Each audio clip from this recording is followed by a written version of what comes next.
গ্রহদের সেনাপতি ফাইটার, অগ্নিতত্ত্বের গ্রহ, উগ্র শক্তিশালী ঊর্জার গ্রহ, লাল গ্রহ মঙ্গল 2026-এর 2রা এপ্রিল কুম্ভ রাশি ছেড়ে সে বেরোচ্ছে এবং দেবগুরু বৃহস্পতির জলতত্ত্বের রাশিচক্রের অন্তিম রাশি মীন রাশিতে গিয়ে প্রবেশ করছে। আর যেখানে অলরেডি শনিদেব বহু মাস ধরে কিন্তু বসে রয়েছে, এখানে মঙ্গল সে 21শে মে 2026 পর্যন্ত থাকবে, মানে প্রায় 49টি দিন মঙ্গল এখানে বসে থাকবে। এরপরে মঙ্গল নিজের স্বক্ষেত্রে বলতে গেলে নিজের মূল ত্রিকোণ রাশি মেষ রাশিতে গিয়ে প্রবেশ করবে। এই যে 2রা এপ্রিল থেকে 21শে মে পর্যন্ত সময়, এই সময় সূর্য, বুধ এই গ্রহগুলিও তারা কিন্তু এই রাশির উপর দিয়েই চলাচল করবে। এই সময় মঙ্গল আর শনি দুজনেই একত্রে, মানে দুটি অ্যান্টি প্ল্যানেট, দুটি অ্যান্টি গ্রহ একত্রে মীন রাশিতে বসবে। দেখুন, মঙ্গল 2রা এপ্রিল যখন সে মীন রাশিতে প্রবেশ করবেন, তখন সে পূর্ব ভাদ্রপদ নক্ষত্র মানে দেবগুরু বৃহস্পতির নক্ষত্রে বসে থাকবে এবং 6 এপ্রিল পর্যন্ত। 6 এপ্রিলের পরে মঙ্গল সে উত্তর ভাদ্রপদ নক্ষত্রে প্রবেশ করবে, মানে শনির নক্ষত্রে মঙ্গল তখন কিন্তু থাকবে, মানে একে শনির সাথে বসেছে এবং শনির নক্ষত্রেই সে বসেছে। তারপরে মঙ্গল সে রাশি পরিবর্তন নয়, সে নক্ষত্র পরিবর্তন করবে, সে রেবতী নক্ষত্রে গিয়ে বসবে, মানে বুধের নক্ষত্রে গিয়ে বসবে। এই যে মঙ্গল এখানে বসে থাকবে, এর ফল তো প্রত্যেকটি রাশির ব্যক্তি পাবে। আজকে দুটি রাশির এই যে সিরিজটি আমরা দুটি রাশি করে ভাগ করব। তাহলে আজকে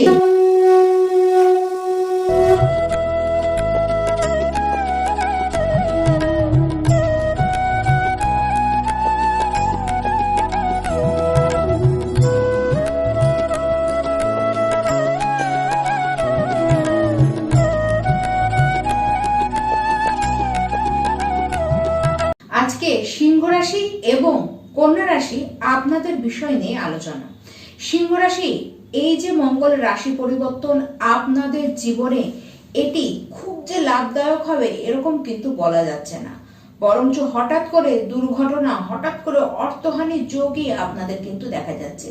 বিশেষ করে যাদের নিজস্ব কুণ্ডলিতে শনি মঙ্গলের যোগ রয়েছে, আবার তাও আবার যদি সেই যোগ আপনাদের অষ্টম ঘরে হয়ে থাকে, তাহলে বিপদ কিন্তু আসবে।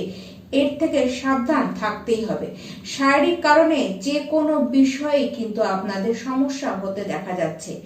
এই যে পরিবর্তন, এর মধ্যে আপনাদের আত্মপরিবর্তনের যোগও কিন্তু দেখা যাচ্ছে। এই সময় আপনারা বেশি লাভের চিন্তা কিন্তু করতে গিয়ে নিজেদের দিকে বিশেষ খেয়াল রাখবেন না, বিশেষ করে নিজেদের শরীর স্বাস্থ্যের দিকে খেয়াল কিন্তু আপনারা রাখবেন না, সেই কারণেই বিপর্যয় নেমে আসবে।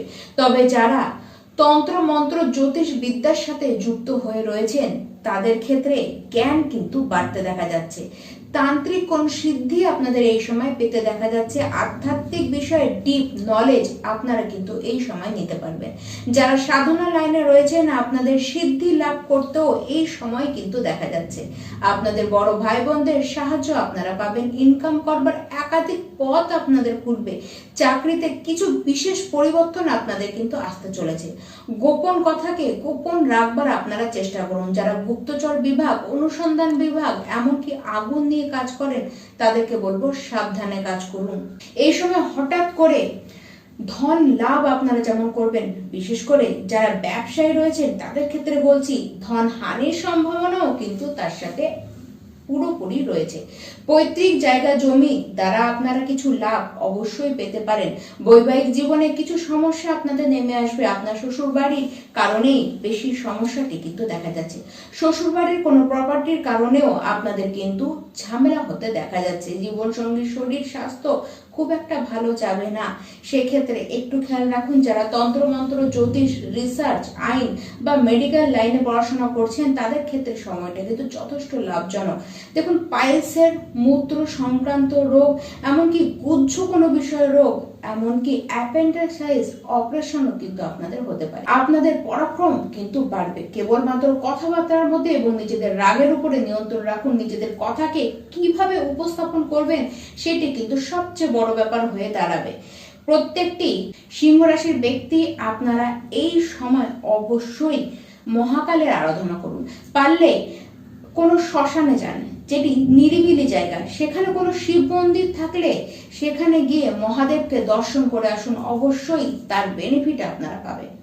আজকের দ্বিতীয় রাশি হলো কন্যা রাশি। কন্যা রাশির ব্যক্তি দেখুন, এই যে মঙ্গলের রাশি পরিবর্তন, এই সময় নিজেদের রাগের উপরে যেটি এই সময় বাড়তে খুব দেখা যাচ্ছে, তার উপরে নিয়ন্ত্রণ আপনাদেরকে রাখতে হবে, কারণ হঠাৎ করে রাগ আপনাদের কিন্তু খুব বেড়ে যাবে। নিজেদের ব্যবহারকে সহজ রাখুন। বিবাহিত জীবনে হঠাৎ করে আপনাদের কিন্তু ঝামেলার ইঙ্গিতটি ভালো মতো দেখা যাচ্ছে। যারা পার্টনারশিপের ব্যবসা করছেন তারাও একটু সাবধান থাকুন। তবে নতুন পার্টনারশিপ এই সময় করতে পারেন, আপনারা ম্যারেজ কিন্তু করতে পারেন, তবে সেটি ডকুমেন্টারি মানে রেজিস্টার ম্যারেজ আপনারা কিন্তু করতেই পারেন। তবে এই সমস্ত ক্ষেত্রে মানে পার্টনারশিপের বিজনেস নতুন করবেন কি ম্যারেজ নতুন করবেন, সমস্ত ক্ষেত্রে দেখবেন যে আপনাদের কাজ কিন্তু খুব সহজে হচ্ছে না, সমস্ত কিছু বাধা বিপত্তি পার করে আপনাদেরকে কাজ করতে হচ্ছে।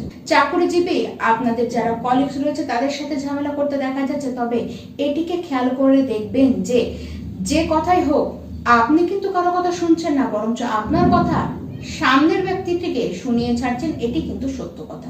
ব্যবসায়ের সিদ্ধান্ত অবশ্যই বুঝে নিন, ডকুমেন্ট মেনটেন আপনারা করুন, মৌখিক কথায় বিশ্বাস করতে যাবেন। নিজেদের অহংকারের উপরে আপনারা নিয়ন্ত্রণ রাখুন। নিজেদের অহংকারের কারণেই দাম্পত্য জীবনে আপনাদের কিন্তু ঝড় উঠতে পারে।